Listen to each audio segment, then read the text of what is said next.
Hey everybody. Um, this is kind of a hard fluff vlog. We're not scripted right now.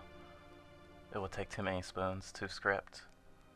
But we wanted to make a video about how being black has affected us, I guess. For context, and this is the most context that is important. We just recently, in the last hour, watched the leaked footage from the body cam of the George Floyd murder. And it really affected us. And there's a lot of people saying it doesn't change anything, obviously, right? It doesn't. Like, that was wrong. He deserved to be alive right now. That's indisputable. But maybe because of like all the different ways that we have in the past distanced ourselves from our identity of being black, it's very easy for us to see ourselves as fairly different than George Floyd. I mean, we're trans, DID, weeb, mostly femme, all these things. And we're not linking the footage. If you want to look it up, it's very accessible. We found it on Twitter. But throughout the whole thing, we were just really focused on how he was saying that he has anxiety and he has claustrophobia and he's not okay. And the people who are riding with him, when they pulled him out of the car, when asked by the cop, like, is he on drugs? Is that why he's acting so erratic? And apparently one of them, being his ex, was like, he hasn't been okay lately. And she made the swirly sign next to her head, as in, he is crazy or he is unhinged. And like, mental health is so important. And part of the reason we're titling this how being black eclipses everything else about you, or something to that effect, is that being black takes precedent over so many other parts of your identity in the eyes of others. And we have anxiety. We don't deal with crowds well. We don't deal with being restrained without our consent. We don't deal well with sensory stuff. Like being handcuffed sucks, for example. Being forced into a car wouldn't be nice, obviously. And the fact that so many folks feel like the cops were in the right, or that, he was resisting, like, on its face, yes, is so racist, is so messed up. But we were starting to think about, like, the fundamental difference between how people who aren't black or who aren't of color see people of color, especially black people. Because there's this thing where it's like any anger or displeasure is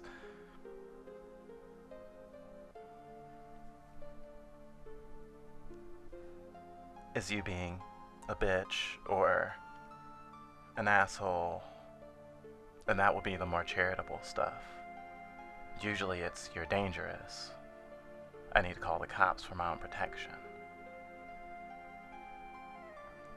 And even before we realized we were trans, we definitely were a very passive person, a very docile person. And we tried to be so much. And part of that was because we don't like violence in real life. We don't like confrontation. We have PTSD. But to a degree, it was reinforced throughout our life that being those things, protected us from being perceived as dangerous. But it was also a double-edged sword, because regardless of a person's race, people hone in on certain attitudes, certain behaviors, and people will treat you a certain way if you are passive. And the way we have been treated a lot was that our consent wasn't as important. We have been into BDSM for a while, and it still messed with us regardless of that. That in certain settings, people would defer to our partner at the time to to get permission to have sex with us, to do things to us, and not even care about our autonomy. And I don't think that it was always about race, but I do think that there's like a certain vibe that we would give off that, this person's autonomy is not important. And regardless of what anyone said to us, to the contrary, how certain people treated us and how our lives turned out in a lot of ways reinforced that way more than anyone could tell us to the contrary. And it sucks, because no matter where we are, we don't feel safe. Not just because of COVID, and not just because of how much more aggressive and brazen the police state in America is. It's more than that. It's the sense that we couldn't protect ourselves. We've known trans feminine people, especially black trans feminine people, to defer to a faux masculinity or a performance of a certain kind of masculinity, or would tell us that they do, in order to protect themselves when people are going to be violent. To tell people like, oh, I'm on estrogen, but I still work out. Some would even, and I've seen it, would drop their voice in order to appear more threatening, for example. And we knew we couldn't do that, because we wouldn't be able to keep it up. We wouldn't be able to perform in that way. And it's not a jab at anyone. You do what you feel you have to do to protect yourself a lot of the time, especially as a marginalized person.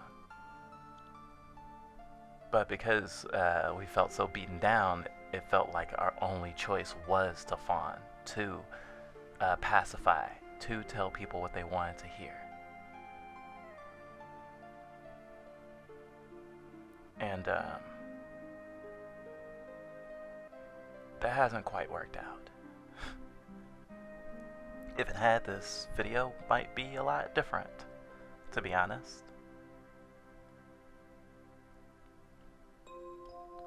And it's even affected our relationships with people that, for as far as we know, as far as we believe, are not racist or homophobic necessarily, but definitely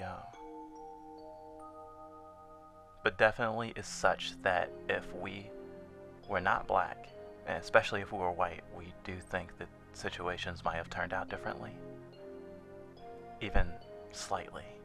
And of course, you don't get to re-roll your stats on life, right? And so we will never know how different, like, certain traumatic moments or certain very telling moments of our life could have been different if not for our race. But the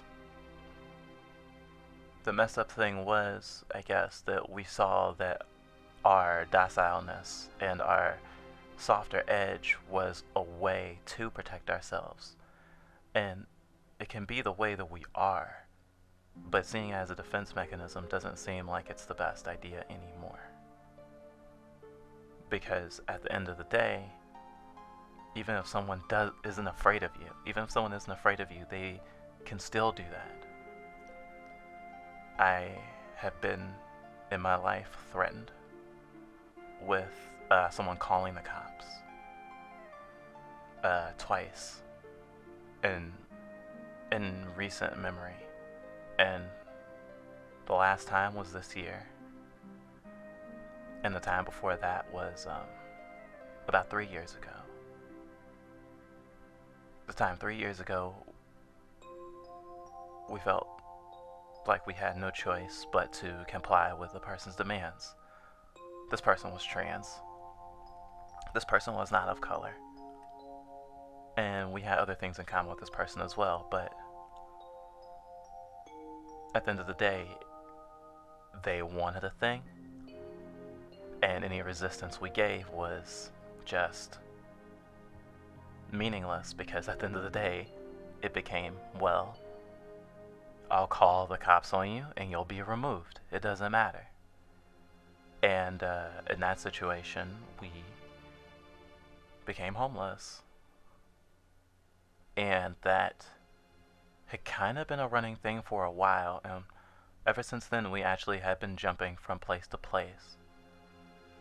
And there's like this thing that a friend told us more recently of like, well, legally, if you're subleasing and like other circumstances about us that we don't want to go into, like technically on paper you are still homeless. You can get benefits of being homeless, and that budging sucked to hear, because there's this way that being queer is, especially in the 90s and early 2000s, was derided in a way that a lot more people than now, which sounds almost ridiculous if you hadn't been alive in that time, but there was a sense that not allowing someone to be queer, of forcing someone back into the closet or something like that, was protecting them. And we put off and denied any sort of queer identity for a really, really long time. And when we finally did, we didn't live with our parents anymore. But it was pretty much, or I should say, it turned out that we were completely in the right in hiding it, because we would have 100% been kicked out and on the street if we had come out before we lived apart from our family of origin. And that hurts to this day. And it's not something that's exclusive to being a POC. But without looking it up, I am 100% sure the numbers of black or POC queer homelessness is higher than white queer homelessness. And it's not to do any type of pain Olympics or anything like that, but it's more like, it's just so much more prevalent, so much more common. And we were brought up in a climate of, we are intellectually better than others.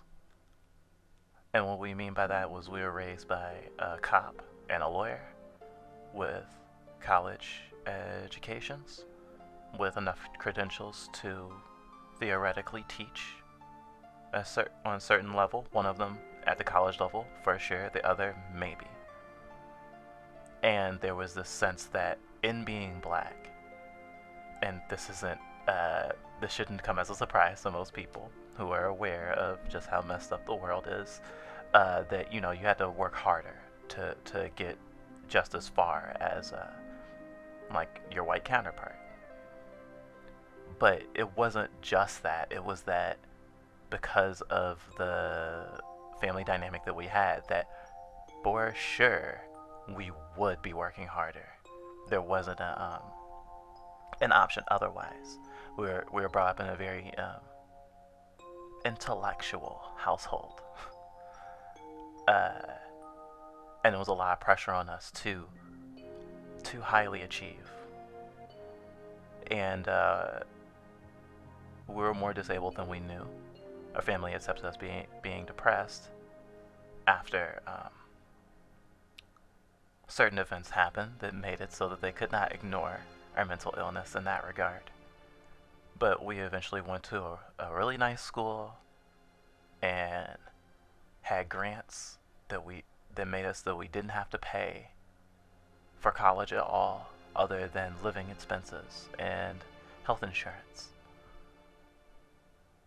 And we still ended up dropping out, and that fudging sucked, and that felt like a failure. And it was like, well, we were brought up to believe that we were better than the average black person, and so it's like, oh, you dropped out of school, well, that means that you are. And I don't know if you know this or not, but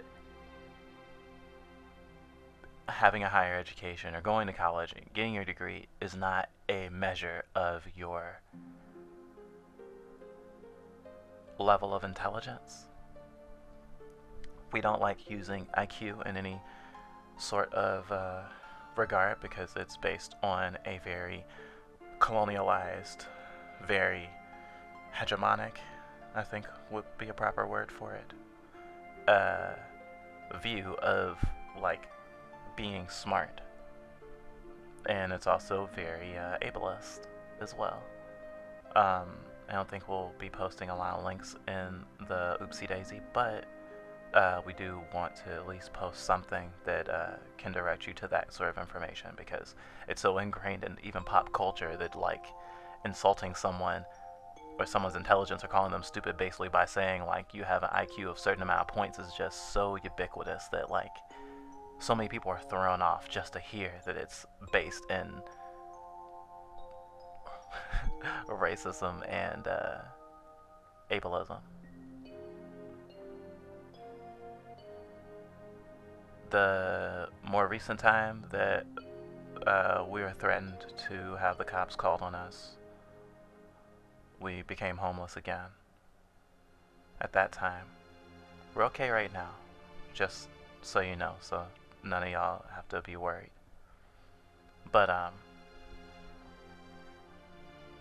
it was terrifying, and this time it was by another black person, and it felt scary, and it was recent enough that it was like, even though I didn't have the capacity to be like, you know what that means, right? You know that you're threatening my life, right? That I knew that was what was on the table. And I resisted a little bit. I actually resisted a lot. But eventually I complied. And ironically, and I won't get into the specifics, but even without the cops, my life was put in danger anyway. And we are still trying to process that, and we are still trying to get over that. And it's part of what pushes us to still create content that's important to mental health and leftism, especially that intersection, because we have felt we were privileged for a super long time. And then suddenly we're an adult, and the things we have been told that we like intellectually knew as the truth of all these bad things about the world were happening. And the other part about us being passive, the other part about it as a protective mechanism, was also that people saw us as less of a threat. That for the most part, if we were having an argument, if we were angry at someone, then it wouldn't escalate to that degree. Although because of that, there wasn't any sort of compassion towards us that was sequestered in respect, I suppose. And not trying to do super blanket statements here, but there was just so many times where we can imagine if we looked different, if we acted different, then maybe the person would have been scared, but instead they hurt us physically or emotionally or whatnot, and knew they could get away with it because we couldn't call the cops on them, obviously.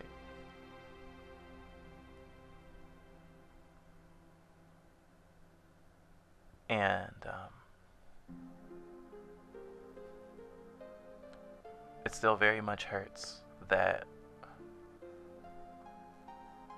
during COVID is the time that we have to try much harder than we ever had before to self-actualize, to take care of ourselves, you know? And not everything is in our control still. And we know to a certain degree that we can't just, even if we wanted to, flip a switch and be aggressive, be aggressive. Like that's just not gonna happen. We can advocate for ourselves more than we could before, but there's still always gonna be a degree of whatever it is we are that is more soft, and that shouldn't be a bad thing. And if you feel yourself as someone who is just in your personality non-violent, or for whatever reason it's very hard for you to, even when angry, feel like you could like break something, for example, that's okay. That's totally okay. I'm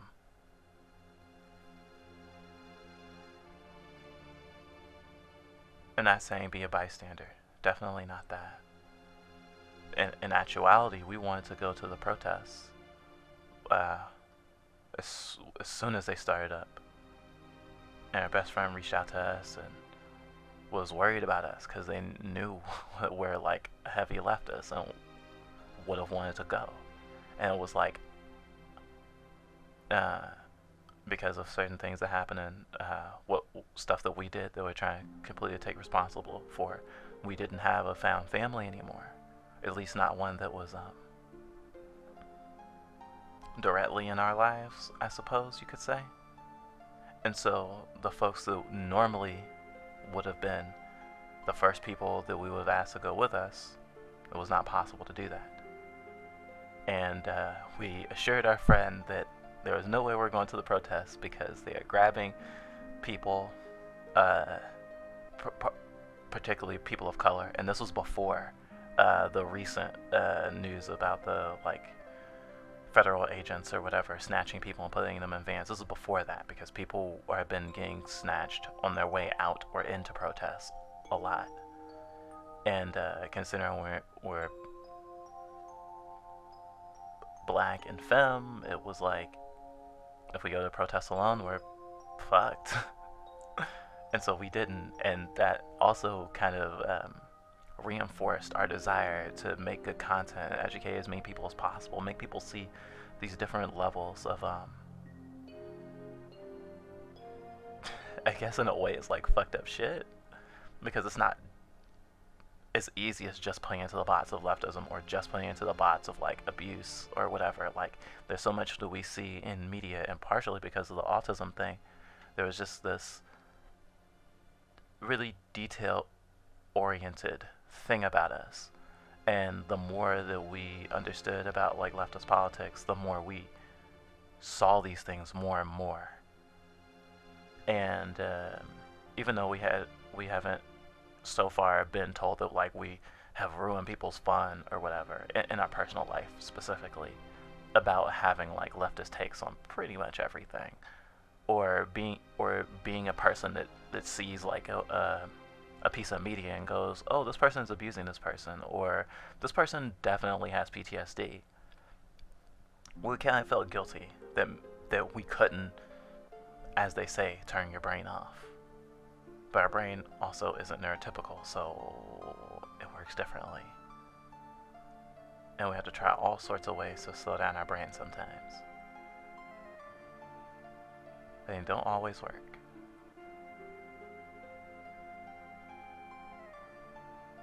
We feel really bad that when we watched the video that we couldn't cry, and we still haven't, and we know that it's like in us, and we like just desperately just want to break down, but we can't. And maybe partially it's because with being so isolated, with being so alone and stuff, we've had to so much hold it in at certain points. But we are a crybaby. We do cry very easily. Even if it's just a little bit, even if it's just a tear at like a wholesome post on Twitter. But like,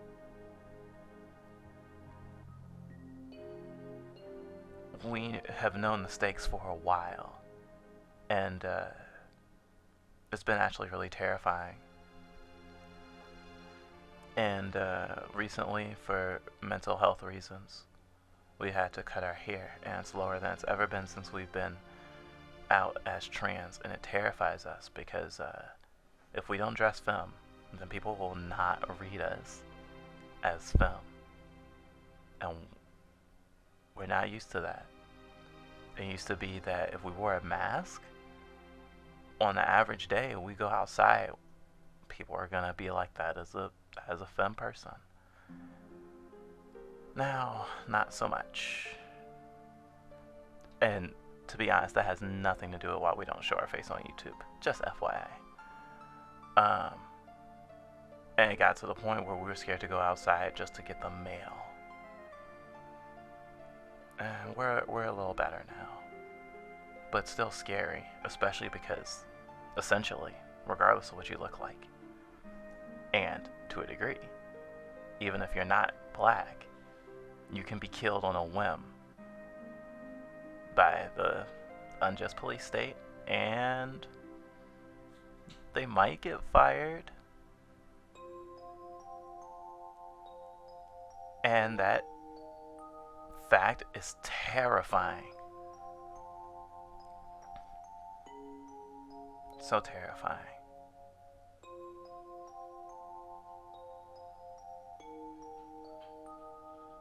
I can't imagine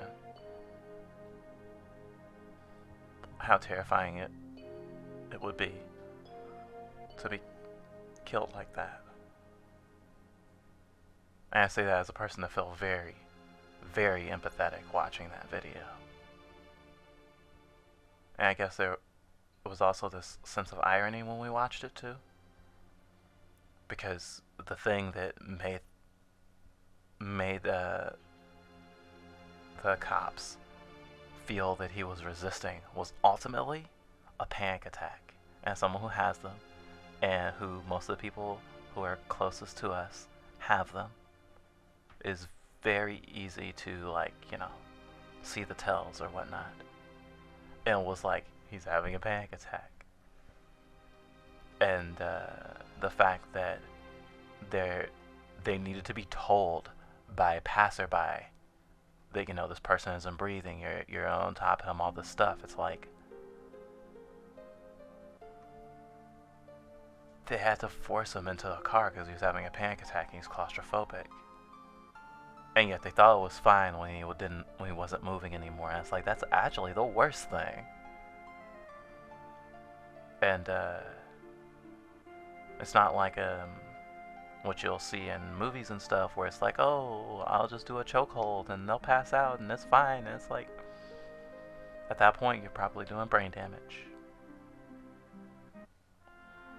And that is in not putting your whole body weight on a person.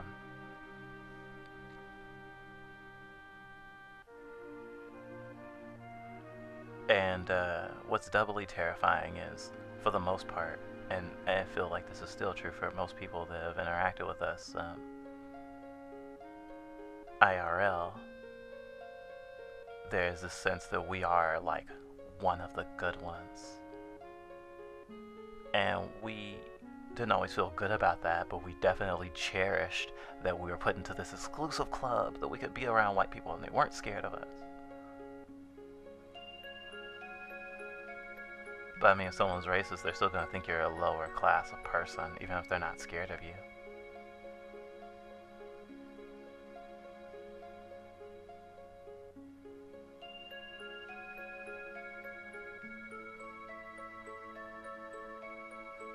we're really glad we became a content creator and we're taking it seriously and we're full-time. But oh my gosh, is it hard. Especially because we don't want to be complacent. We don't want to ignore what's happening in the world. We want to make content that's not just a bummer the whole way.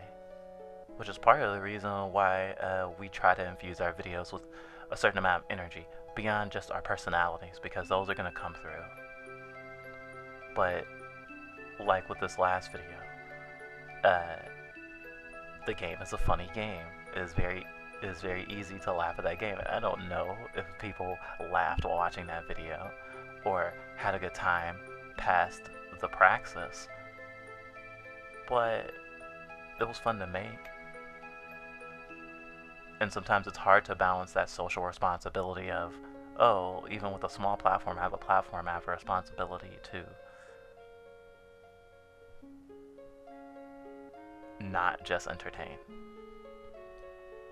And this is stressful, this is too much. Because most of our videos we probably could have finished sooner if it wasn't so personally relevant to us. If we felt like we didn't need to get some of these thoughts out.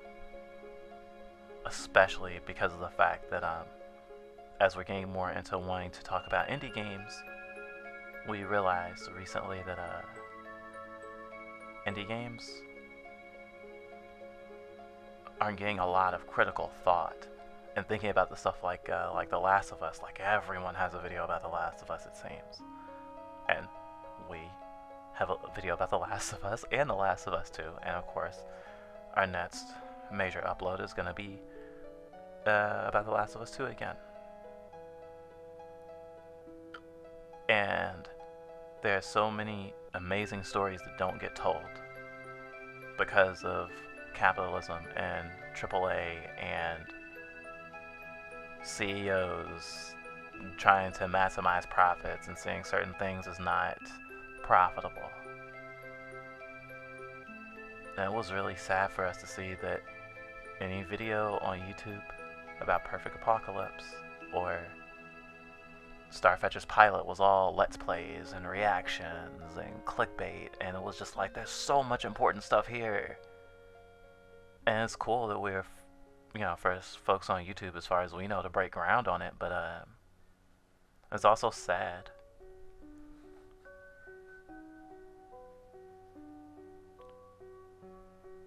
It's funny, we did not write a script, but I think we went into pretty much all the stuff we wanted to say, I think.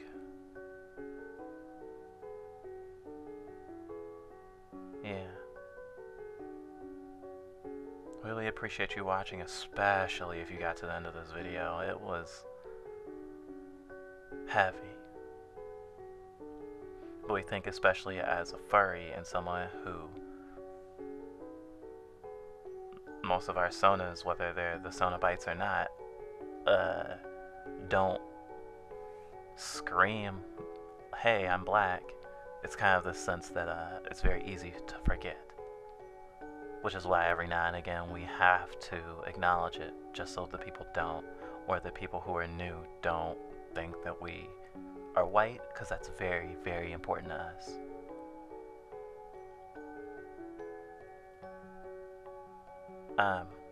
We hope you're having a good day. We hope that you help someone today that you think or see needs help.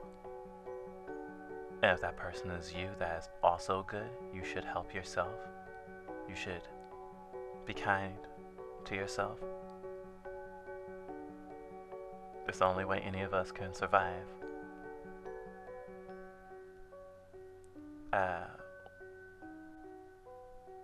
This is Punk Byte and Mocha Byte. We'll see you in the next upload. Take care of yourselves.